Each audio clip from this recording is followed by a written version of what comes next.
नमस्कार बच्चों। आज हम कक्षा 11 समाजशास्त्र की ऑनलाइन क्लास में पाठ 2 का सामाजिक समूह एवं समाज पढ़ेंगे। समाजशास्त्र मानव के सामाजिक जीवन का अध्ययन है।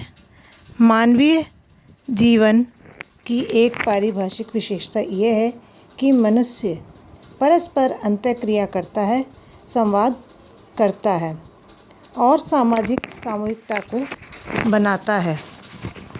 समाजशास्त्र का तुलनात्मक और ऐतिहासिक दृष्टिकोण दो स्पष्ट अहानिकारक तथ्यों को सामने लाता है।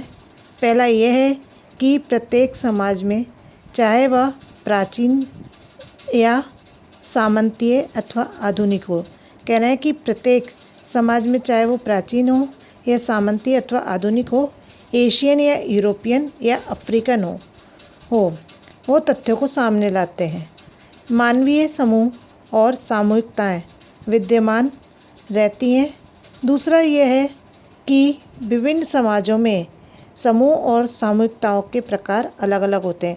अब कह रहे हैं जो समाज है और जो समूह है उनमें सामूहिकताओं के प्रकार जो है अलग अलग तरीके के होते हैं। यह आवश्यक नहीं है कि किसी भी तरह के लोगों का इकट्ठा होना सामाजिक समूह बनाए। समुच्चय सिर्फ लोगों का जमावड़ा होता है। अब कह रहे हैं कि यहाँ पर ये ज़रूरी नहीं है कि किसी भी तरह के लोगों का इकट्ठा होना सामाजिक समूह बनाए। समुच्चय सिर्फ लोगों का एक जमावड़ा है। समूह अगर हम बात करते हैं तो समूह क्या है? जहाँ पर 4-5 व्यक्ति, एक से ज़्यादा, 2 से ज़्यादा व्यक्ति इकट्ठे हो गए, वो जमावड़ा कहलाता है। जो एक समय में एक ही स्थान पर एकत्र होते हैं। अब क्या कह रहे हैं? जो एक समय पर एक ही स्थान पर एकत्र है, इकट्ठे हैं, लेकिन एक दूसरे से कोई निश्चित संबंध नहीं रखते हैं।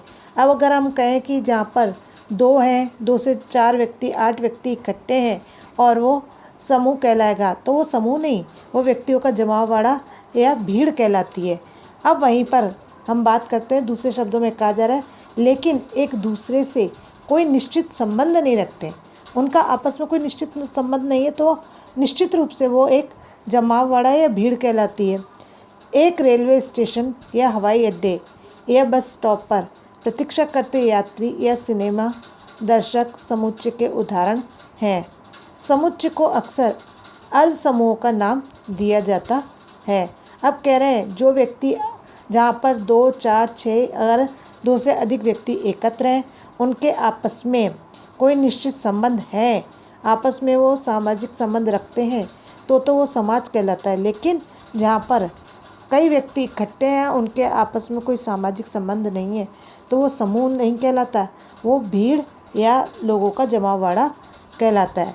असमुच्चय को अक्सर अर्ध समूह के नाम से जाना जाता है। फिर कह रहे हैं एक अर्ध समूह एक समुच्चय अथवा संयोजन होता है।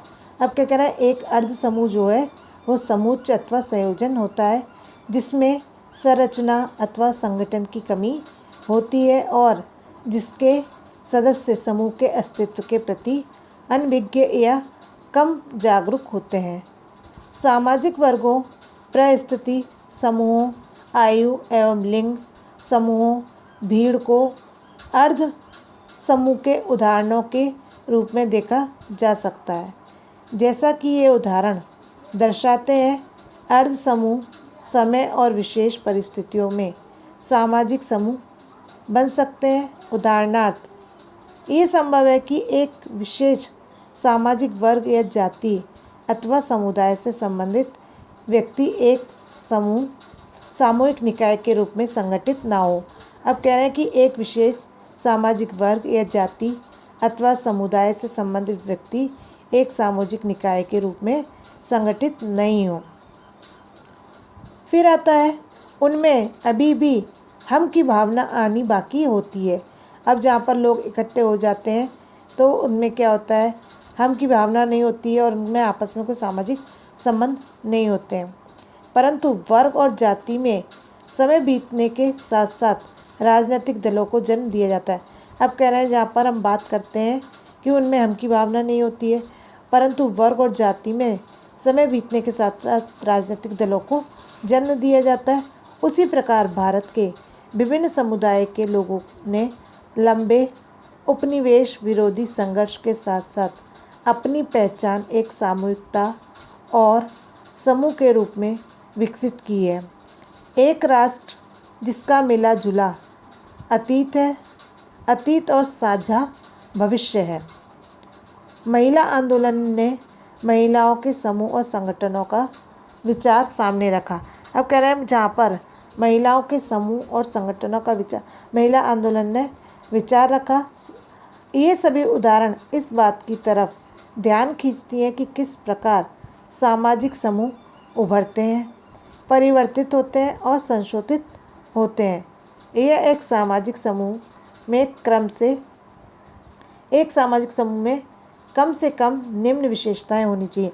कह रहे हैं अगर सामाजिक समूह है तो उस सामाजिक समूह में निम्नलिखित ये विशेषताएं होनी आवश्यक है। पहली, निरंतरता के लिए दीर्घ स्थायी अंतःक्रिया। लंबे समय तक के लिए दीर्घ स्थायी अंतःक्रिया होनी चाहिए। इन अंतःक्रियाओं का स्थिर प्रतिमान होना चाहिए।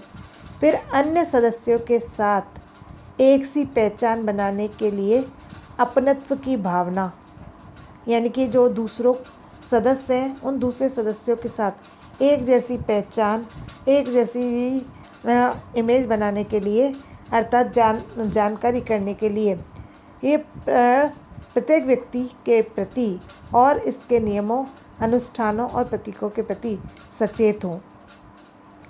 फिर आती है कि साझी रुचि। अब साझी रुचि का मतलब है यहाँ पर जो व्यक्ति हैं समूह के, उन सबकी एक ही साथ एक जैसी चीज़ों में रुचि हो। फिर आती है सामान्य मानकों और मूल्यों को अपनाना। जो सामान्य रूप से मानक है, मूल्य हैं, उनको अपनाना। फिर एक परिभाषित संरचना, समूह की अपनी एक परिभाषित संरचना भी होनी चाहिए। यह सामाजिक संरचना का अर्थ व्यक्तियों अथवा समूहों के बीच नियमित और बार बार होने वाली अंतःक्रिया के प्रतिमानों से है। अतः एक सामाजिक समूह से तात्पर्य निरंतर अंतःक्रिया करने वाले उन व्यक्तियों से है जो समाज में समान रुचि, संस्कृति, मूल्यों और मानकों को बांटते हैं। अब क्या कह रहे हैं, यह सामाजिक समूह से तात्पर्य किससे है? जो निरंतर लगातार अंतःक्रिया करने वाले उन व्यक्तियों से जो समाज में एक समान रुचि रखते हैं, संस्कृति है, मूल्य है और मानकों को बांटते हैं। फिर आता है समूह के प्रकार। समूह पर आधारित इस विभाग के अध्ययन से आप जानेंगे कि विभिन्न समाजशास्त्रियों और मानव विज्ञानियों ने समूहों को विभिन्न प्रकार में वर्गीकृत किया है। तथापि जो बात आपको प्रभावित करेगी वह यह है, प्ररूप विज्ञान में भी प्रतिमान होते हैं। अधिकतर मामलों में वे परंपरागत और छोटे समाज तथा एक आधुनिक और बड़े समाज में अपने अलग अलग